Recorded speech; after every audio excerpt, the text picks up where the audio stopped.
What's the one thing that every country can agree on? Climate change? Too controversial. Sustainable development? Too hard. But what about terrorism? Surely the death of innocent civilians can bring the world together. Well, think again. We have countries actively defending bona fide terrorists. One of them is our neighbor, actually two. But tonight we'll talk about China. Beijing has blocked an Indian resolution at the United Nations Security Council. What was the resolution about? Putting this man on the global sanctions list.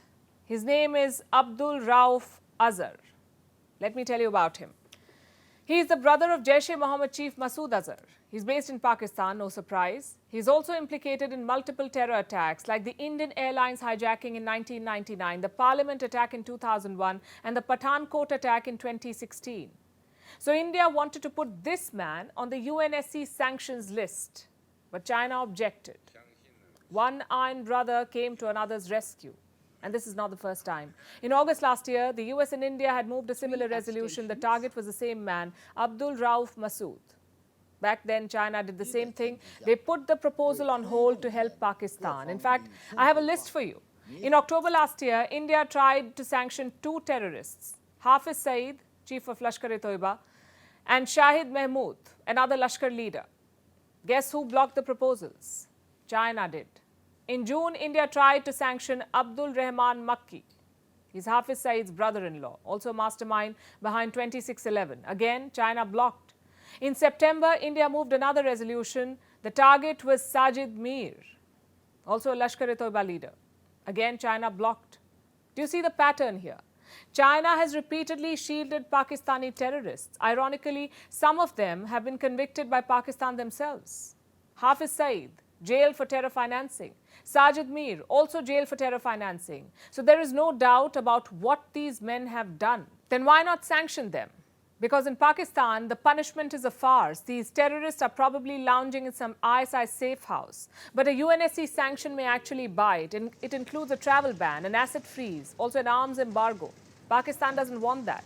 They've just managed to exit the FATF grey list. FATF is the Financial Action Task Force. It's the terror financing watchdog.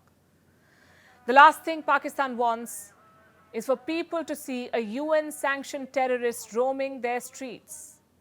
So what do?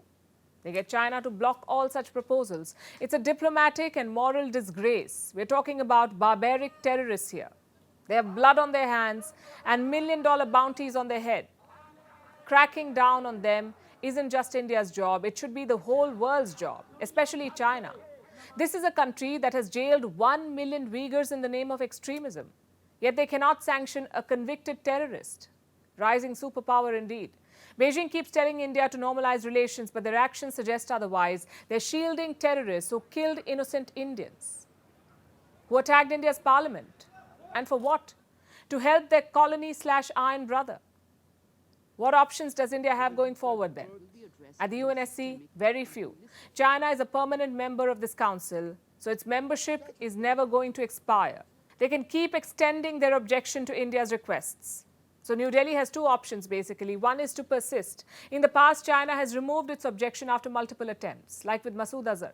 They kept objecting in 2009, then again in 2010, and from 2016 to 2018. But finally, in 2019, China relented. Another example is Abdul Rahman Makki. China objected in 2022, but relented this year. So that's one option for India, to keep at it. The second option is to pursue the case elsewhere, like at the FATF. But the truth is, India shouldn't have to. It shouldn't take a dozen attempts to designate a terrorist, because this is a matter of global security, not petty politics of a wannabe superpower.